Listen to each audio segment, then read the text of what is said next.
Assalamualaikum warahmatullahi wabarakatuh.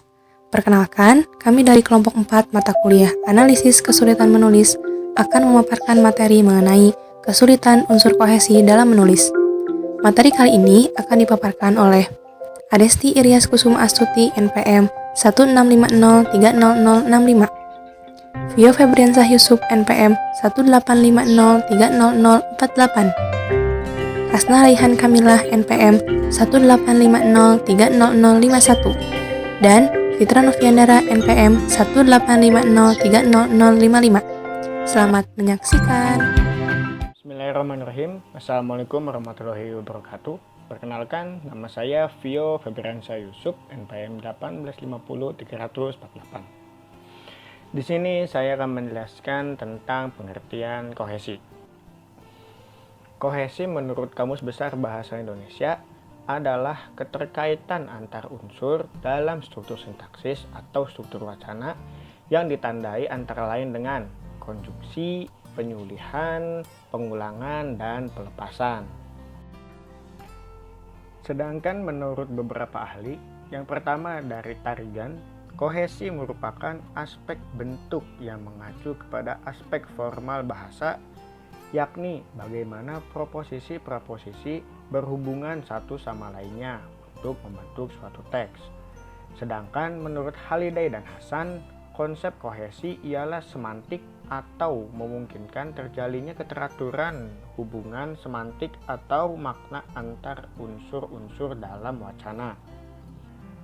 Menurut Widowson dan Stubb, kohesi ialah struktur terbuka hubungan antar kalimat sebagai unsur formal.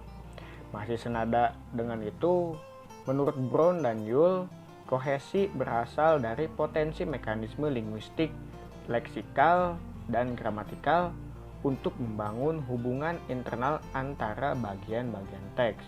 Lalu menurut May, kohesi ialah sebagai hubungan antar unsur sintaksis di dalam kalimat.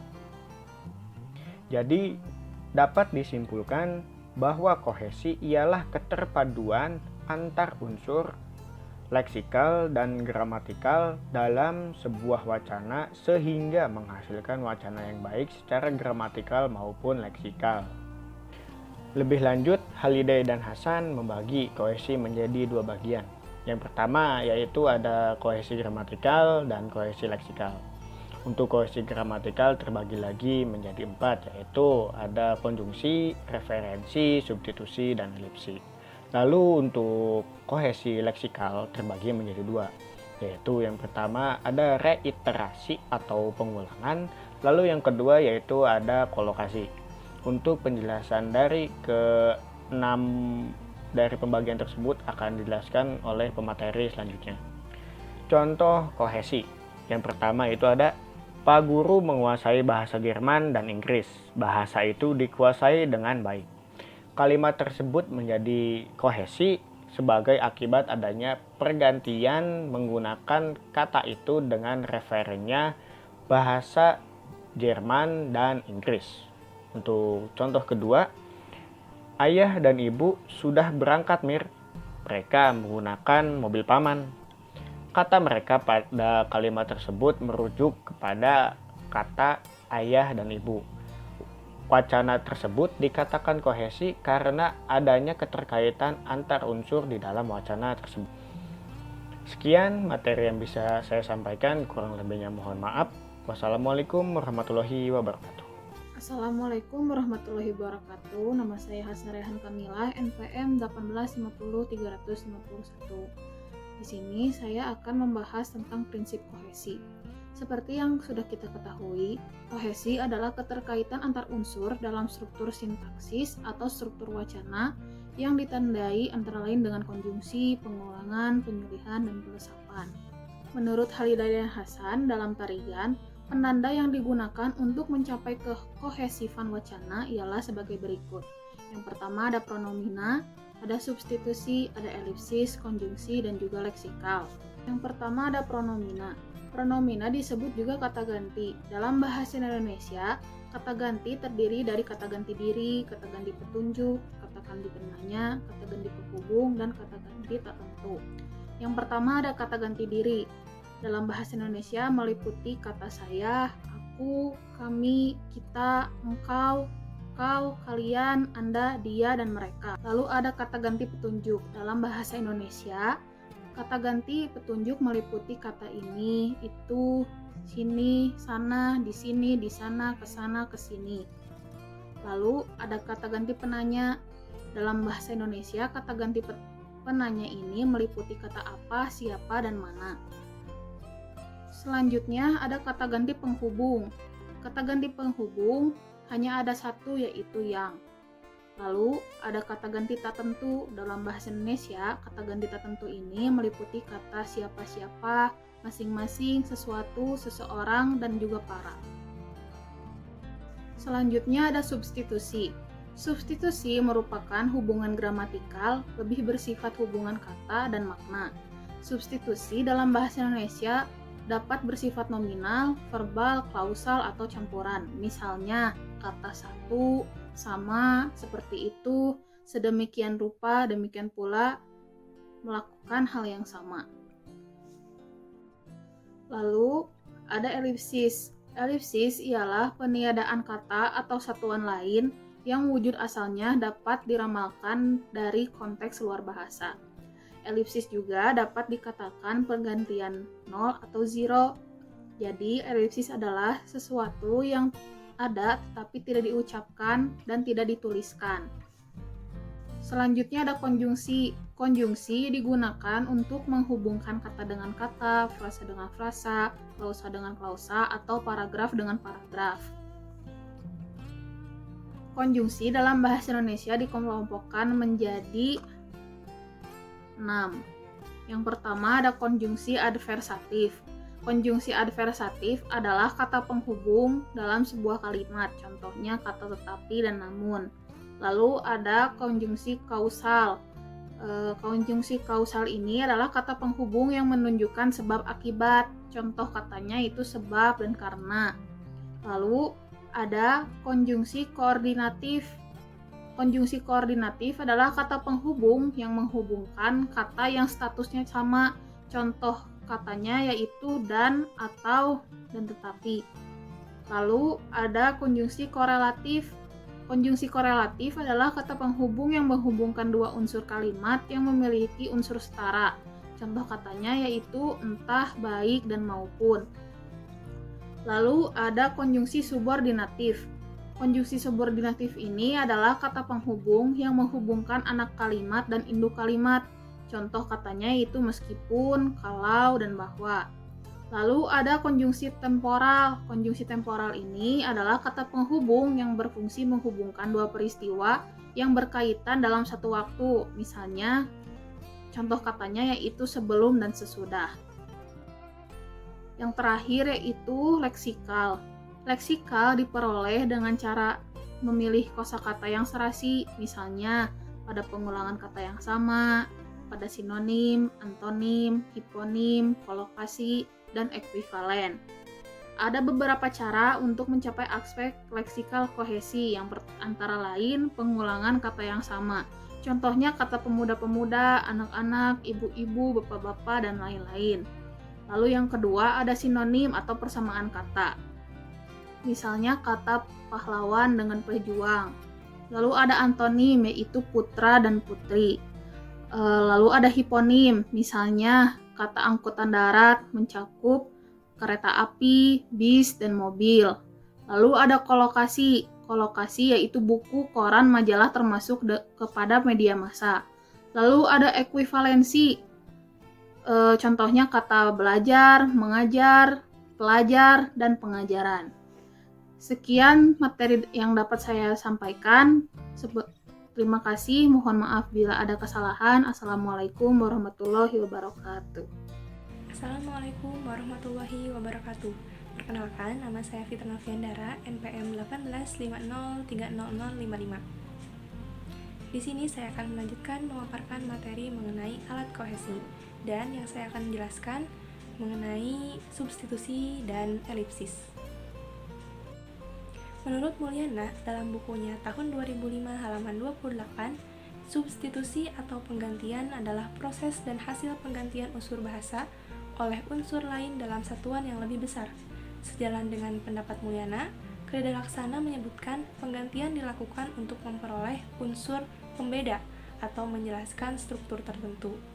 Lalu menurut Indiastini dalam bukunya tahun 2005 halaman 39, substitusi adalah proses atau hasil penggantian unsur bahasa oleh unsur lain dalam satuan yang lebih besar untuk memperoleh unsur-unsur pembeda atau untuk menjelaskan struktur tertentu. Nah, substitusi ini berwujud pronominal yang terbagi menjadi dua, yaitu pronominal persona dan pronominal petunjuk. Nah, yang pertama ada pronominal persona. Pronominal persona ini dipakai untuk mengacu pada orang. Yang pertama ada persona pertama tunggal. Contohnya saya, aku, dan akhiranku. Lalu ada persona pertama jamak. Contohnya kami dan kita. Lalu yang kedua ada persona kedua tunggal. Contohnya engkau, kamu, anda, dikau, kau, lalu akhiranmu. Lalu persona kedua jamak, kalian, kamu sekalian, dan anda sekalian. Lalu yang ketiga ada persona ketiga tunggal. Contohnya ada ia, dia, beliau, dan akhirannya. Lalu ada persona ketiga jamak, contohnya mereka. Selanjutnya yang kedua ada pronominal petunjuk. Dalam pronominal petunjuk dalam bahasa Indonesia ada 3 macam. Yang pertama, pronominal petunjuk umum. Contohnya adalah ini, itu, dan anu. Lalu yang kedua ada pronominal petunjuk tempat. Contohnya ada sini, situ, dan sana. Lalu yang ketiga pronominal petunjuk awal adalah pronominal yang dipakai sebagai pemarkah pertanyaan. Lalu yang selanjutnya adalah elipsis. Menurut Mulyana dalam bukunya tahun 2005 halaman 28, elipsis, penghilangan atau pelepasan adalah proses penghilangan kata atau satuan-satuan kebahasaan lain. Harimurti juga mengatakan bahwa bentuk atau unsur yang diresapkan itu dapat diperkirakan wujudnya dari konteks bahasa atau konteks luar bahasa. Nah, elipsis ini juga merupakan penggantian unsur kosong, yaitu unsur yang sebenarnya ada tetapi sengaja dihilangkan atau disembunyikan. Sejalan dengan pernyataan itu, Lubis dalam bukunya mengatakan elipsis yaitu penghilangan satu bagian dari unsur kalimat itu. Contohnya seperti berikut ini.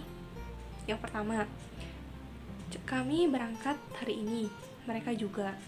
Lalu contoh yang kedua, murid-murid kelas 3 sedang membaca buku, murid-murid kelas 4 sedang membaca juga. Lalu contoh yang ketiga, mahasiswa sedang mempelajari analisis wacana, semantik juga. Sekian pemaparan yang dapat saya sampaikan. Mohon maaf apabila ada kekurangan atau kesalahan dalam penyampaian kata. Dilanjutkan oleh pemateri selanjutnya. Terima kasih. Assalamualaikum warahmatullahi wabarakatuh. Assalamualaikum warahmatullahi wabarakatuh. Perkenalkan, nama saya Adesti, NPM 1650365. Di sini saya akan menjelaskan tentang konjungsi dan kebulatan makna. Yang pertama, saya akan menjelaskan tentang konjungsi. Konjungsi atau kata hubung adalah kata tugas yang menghubungkan dua klausa atau lebih. Contoh dari konjungsi ialah dan, kalau, atau. Di sini saya sudah memiliki 3 contoh kalimat. Untuk kata yang saya garis miring itu merupakan konjungsinya, seperti yang sudah bisa dilihat pada contoh kalimat nomor pertama, yaitu Farida sedang menulis surat dan adiknya menulis puisi. Kata dan di sini itu sebagai konjungsinya. Kalimat 2, kalau hari hujan malam minggu yang akan datang aku tidak bisa ke pondok kamu. Untuk kata kalau di sini ia berfungsi sebagai konjungsi. Untuk kalimat nomor 3, engkau tinggal memilihnya, minta maaf kepadanya atau bantuannya kepadamu digagalkan. Untuk kata atau di sini ia berfungsi sebagai konjungsi. Adapun konjungsi yang dilihat dari perilaku sintaksisnya. Yang pertama ada konjungsi koordinatif. Konjungsi koordinatif ini menghubungkan dua unsur atau lebih dan kedua unsur itu memiliki status sintaksis yang sama, maka ia disebut sebagai koordinatif atau konjungsi koordinatif. Untuk kata hubung yang dipakai di koordinatif ialah dan untuk menandai adanya hubungan penambahan atau untuk hubungan pemilihan dan tetapi untuk hubungan perlawanan. Di sini saya memiliki contoh yang dapat dilihat dari frasa dalam kalimat. Nah, yang pertama, dia menangis dan istrinya pun terseduh-seduh. Di sini adanya penambahan di mana yang istrinya pun terseduh-seduh di sini sebagai penambahan. Yang kedua, sebenarnya ayahnya mengizinkan tetapi ibunya melarang. Nah, tetapi di sini sebagai hubungan perlawanan yang dimana sebelumnya ayahnya sudah mengizinkan tetapi ibunya melarang.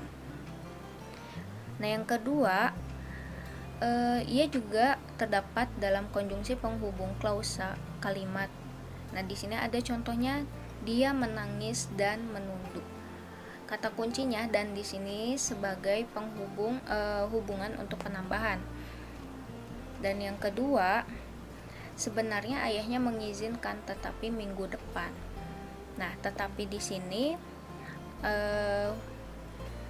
fungsinya sebagai hubungan perlawanan. Selanjutnya ada konjungsi subordinatif. Konjungsi subordinatif adalah konjungsi yang menghubungkan dua klausa atau lebih yang tak memiliki status sintaksis yang sama. Kelompok konjungsi ini dapat dibagi ke dalam 10 kelompok kecil. Yang pertama ada konjungsi subordinatif waktu, di mana kata-katanya konjungsinya sesudah, setelah, sebelum, sehabis, sejak, selesai, ketika, tatkala, sewaktu, sementara, sambil seraya, selagi, selama, sehingga, sampai.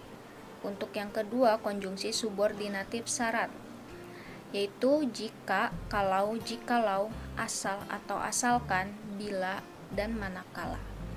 Konjungsi subordinatif menandai konjungsi subordinatif pengandaian untuk yang nomor 3, yaitu andai kata, seandainya, umpamanya, sekiranya.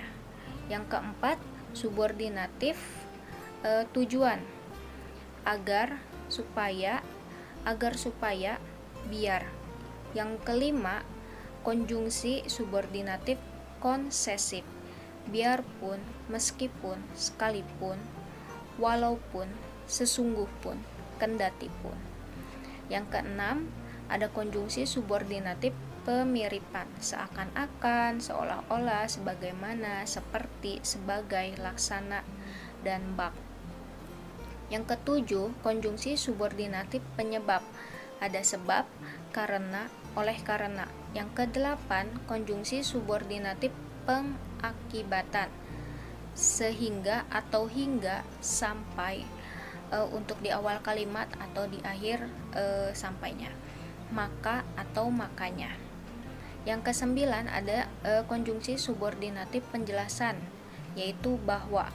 Dan yang terakhir, yang ke-10, konjungsi subordinatif cara, yaitu dengan. Selanjutnya di sini ada contoh-contoh dari konjungsi subordinatif. Yang pertama, sebelum orang itu pergi, ia berperan agar kita berhati-hati malam ini. Yang kedua, engkau boleh pergi asal hutangmu kau bayar dulu. Yang ketiga, seandainya saya menjadi guru, setiap hari saya akan datang paling dulu. Yang keempat, tanggul itu ditinggikan agar air tidak dapat melimpah luap kemari. Yang kelima, meski dibayar 100 juta, tidak saya berangkat malam ini. Yang keenam, rambut gadis yang baru bangun itu seperti rambut kuntilanak. Yang ketujuh, saya tidak bisa datang karena si kecil menangis terus. Yang kedelapan, ruangan ini ditata sedemikian rupa sehingga kelihatan bagai Firdaus lantai ke-7.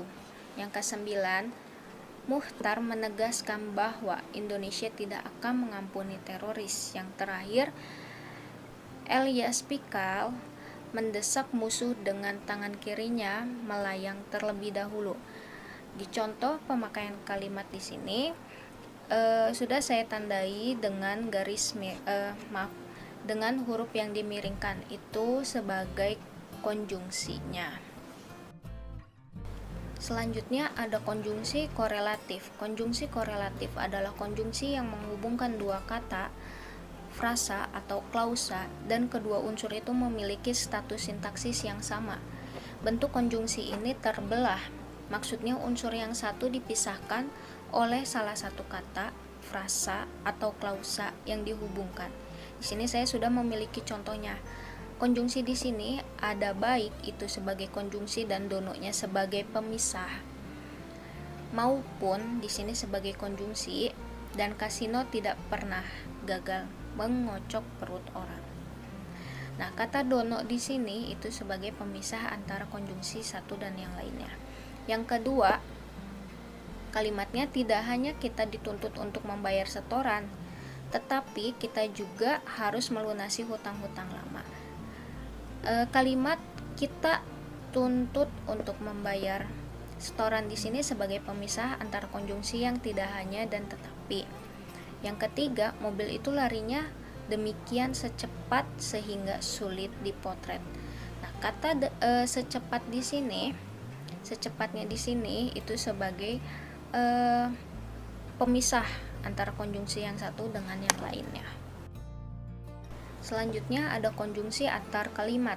Konjungsi antar kalimat selalu mengawali kalimat yang dihubungkan. Tentu saja ia ditulis dengan huruf kapital. Konjungsi antar kalimat ini terbagi ke dalam 11 kelompok. Perbedaan kelompok yang satu dengan yang lain terletak pada makna gramatikal yang ditimbulkan setelah konjungsi ini masuk dalam kalimat. Yang pertama, yang menyatakan kesediaan untuk melakukan sesuatu yang berbeda ataupun bertentangan dengan yang dinyatakan pada sebelumnya. Contohnya ada biarpun demikian atau begitu, sekalipun demikian atau begitu, walaupun demikian atau begitu, meskipun demikian atau begitu. Contoh dalam kalimatnya, kami tidak berpendapat dengan dia, meskipun begitu kami tetap menghormatinya. Yang kedua, ada yang menyatakan kelanjutan dari peristiwa atau keadaan pada kalimat sebelumnya. Konjungsinya berupa kemudian, sesudah itu, selain itu, selanjutnya masuk dalam kelompok ini. Contoh kalimatnya yaitu mereka berbelanja ke mitra, setelah itu mereka bersama-sama ke depot bakso. Yang ketiga, yang menyatakan adanya hal, peristiwa atau keadaan lain di luar dari yang dinyatakan kalimat sebelumnya. Termasuk dalam kelompok ini tambahan pula, lagi pula, selain itu. Contoh kalimatnya, dia pemalu, selain itu dia penakut. Yang keempat, yang menyatakan kebalikan dari yang dinyatakan sebelumnya. Konjungsi sebaliknya masuk dalam kelompok ini. Contoh, penjahat itu tidak mengindahkan tembakan polisi, sebaliknya ia mencoba membalasnya. Nah, kata sebalik di sini itu sebagai konjungsinya. Yang kelima, yang menyatakan keadaan yang sebenarnya. Contohnya, masalahnya begitu mengganggu batinnya, sesungguhnya dia sudah menanganinya. Yang keenam, ada yang menguatkan keadaan yang dinyatakan sebelumnya. Yang termasuk dalam kelompok ini adalah malahan dan bahkan. Contoh kalimatnya yaitu Pak Amir sudah tahu soal itu, bahkan dia sudah menanganinya. Yang ketujuh, yang menyatakan pertentangan dengan keadaan sebelumnya. Misalnya konjungsi akan, tetapi, namun. Contoh kalimatnya yaitu keadaannya memang aman, namun kita harus tetap waspada. Yang kedelapan, yang menyatakan keeksklusifan dan keinklusifan. Contoh, kecuali itu, selain itu, untuk masing-masing maknanya. Yang kesembilan, yang menyatakan konsekuensi. Konjungsi ini misalnya dengan demikian dan dengan begitu. Yang ke-10 yang menyatakan akibat, yaitu oleh karena itu dan oleh sebab itu. Nah, yang terakhir sebelum itu misalnya menyatakan untuk kejadian yang mendahului hal yang ternyata sebelumnya. Nah, contoh-contoh di sini sudah saya tandai dengan kata-kata yang saya garis miringkan itu sebagai konjungsinya. Yang terakhir ada konjungsi antar paragraf. Pada umumnya, konjungsi antar paragraf memulai suatu paragraf. Dalam hal ini, ada beberapa konjungsi yang masih sering dipakai. Misalnya, ada pun, akan, hal, mengenai, dan dalam pada itu. Di sini ada contoh kalimat pemakaiannya. Yang pertama, adapun terbongkarnya rahasia bahwa di bawah pohon itu tertanam mayat-mayat prajurit Majapahit adalah bermula dari perintah Sang Prabu untuk menebang pohon yang menghalangi lewatnya pasukan Majapahit yang hendak menyerbu ke Blambangan.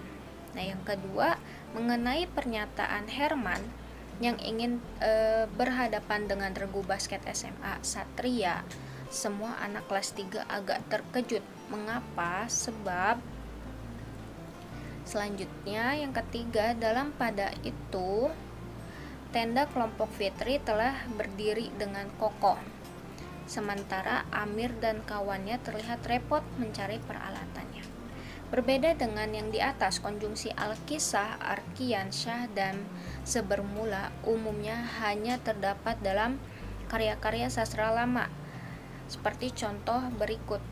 Al-kisah, maka seperti kata sahibul hakikat memerintahkan seorang raja bijaksana, arif, sakti terhadap sekalian rakyatnya. Nah, yang selanjutnya arkian, Abu Nawas mengumandangkan ke seluruh negeri Baghdad bahwasanya ada harimau berjanggut yang tak hendak juga ikhlas mengaku. Selanjutnya ada Syahdan, maka pada suatu ketika datanglah seorang miskin ke istana. Ampun, beribu-ribu ampun, Gusti junjungan Patik, katanya.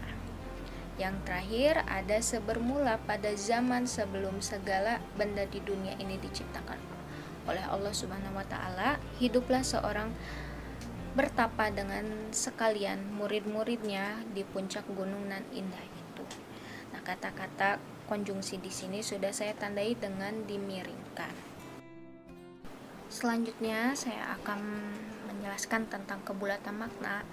Kebulatan makna adalah keutuhan serta kelengkapan makna suatu teks atau wacana yang maknanya didukung oleh kohesi, koherensi, struktur, aspek bahasa, dan isi secara utuh. Nah, untuk kebulatan makna di sini tidak hanya makna saja yang berperan, tetapi dari intonasi, pemilihan diksi itu pun sangat mempengaruhi untuk maknanya. Nah, di sini ada contoh dari kebulatan makna tersebut. Yang pertama ada dasar buaya, ibunya sendiri ditipunya.